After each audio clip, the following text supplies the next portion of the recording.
I want to welcome you to this episode of the Retro Rogues Live. Please pay attention to our fancy warning graphic. It tells you that the Retro Rogues Live show is intended for an adult audience and not intended for children under the age of 13. Parental discretion is advised. Maybe I might drink an adult beverage just to reinforce this concept or curse up a storm. It's not likely, but hey, you never know. It could happen. I've got a really interesting news story to talk about tonight.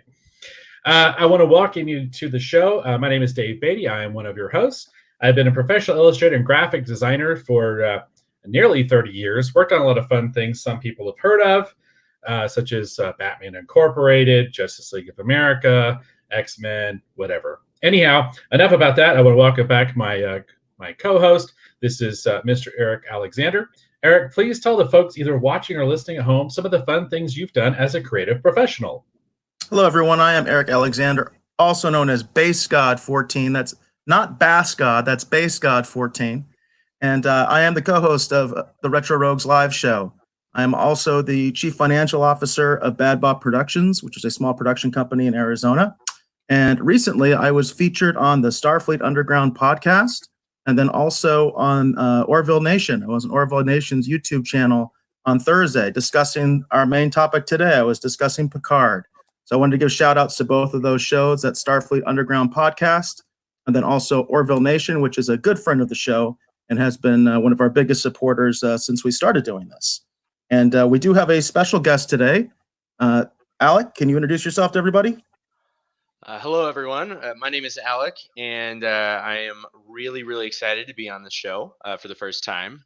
I've done some videos with Dave talking about retro movies, and that's really my forte, is knowing a lot about old things and absolutely not being current with new things. But with the creative endeavors, I've been a self-published artist for about 8 years now, and I'm a freelance graphic designer and illustrator, and I'm working on two-dimensional art for a few video games and board games. So that's a little bit of my background. Very, very cool. And I think it should be noted that we are streaming on Facebook on your channel, on the Retro Retrospective Facebook page. Yes, we are streaming live on the In the Studio Retro Retrospective page as we speak, which is also the home on Facebook, actually, for the Retro Rogues as well. It's all one big happy family now. So if you don't mind, I guess I should go ahead and move on. And well, let me make my announcement first. So we're going to do a drawing, actually, on this episode. So this is an original art sketch card that I did. This is actually of Arrow, or Green Arrow, from the TV show Arrow. This is actually from season 4. This is an official Cryptozoic artist proof sketch card. This was officially released as a part of the series. This is an artist's return. So I did a whole bunch of cards for this particular set. And this is one of the ones that was sent back to me. We're allowed to sell them or give them away or do with them whatever we like.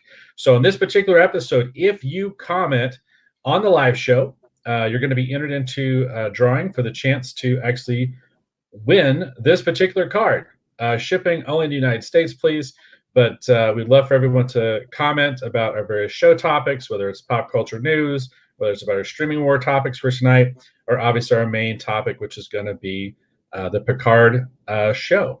Anyhow, so this is what you're commenting for the chance to win. We hope that you will join us and comment, and there you go. And I may hold it up again later in the show just to kind of keep it fresh in people's minds in case anyone joins us later.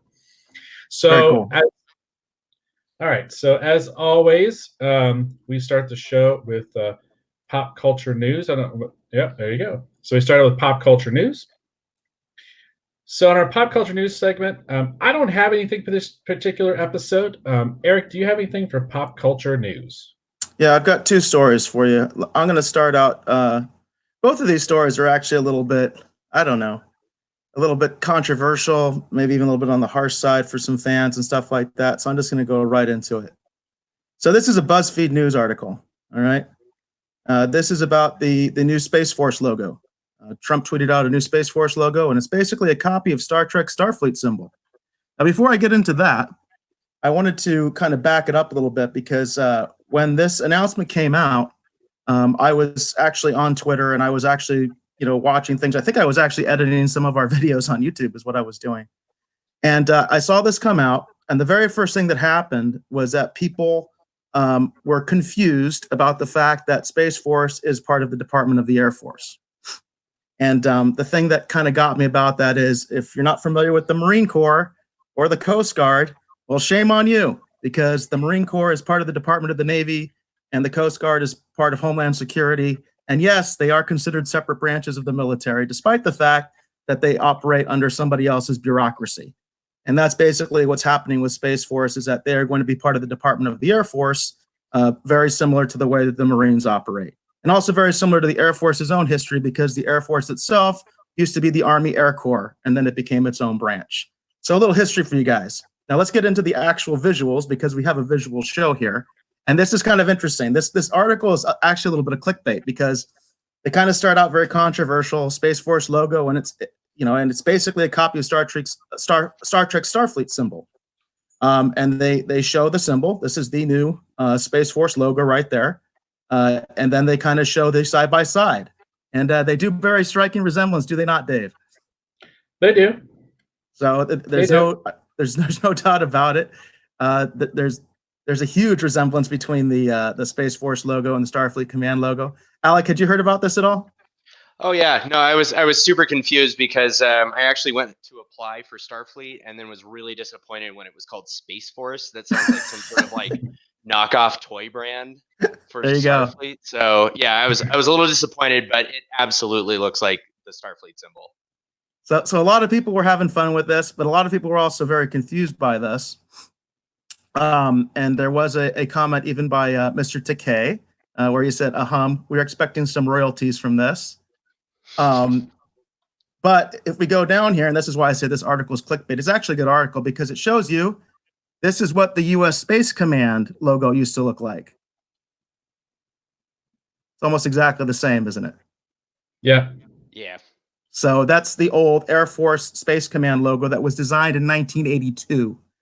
So in fact, I think that the original logo, my personal opinion, the original logo, I think, was lifted partially by Starfleet. This article goes on to mention that the famous Delta, the famous Starfleet Delta, is actually a ripoff of the original the original NASA logo. So you can kind of see that similar kind of shape in the original NASA logo. So this kind of thing has been going on back and forth for quite some time. Again, you can kind of see that the Delta is clearly inspired by the NASA logo. The original Space Force Command under the United States Air Force, that logo is very much. There's a good picture of it right there. Actually, it's not showing up. I'm sorry, but you can kind of see the logos are almost identical, and clearly the original logo designed in 1982 was, I think, inspired by Starfleet. But NASA, Starfleet, the Air Force, they've been doing this kind of thing for years, going back and forth with each other. And I think some of it is supposed to be tongue in cheek, and some of it's supposed to just be fun. So it's just supposed to be kind of a neat thing. My best friend he was in the Air Force, and he related a story to me that when he was leaving officer training school, there was someone in his class who was going to the Space Command, and he said the exact thing she said to him was, "Yeah, the logo looks exactly like Starfleet Command. If you ever see it, it looks like Starfleet Command." So this isn't exactly a new thing. The logo was not designed by the president, lest people think otherwise.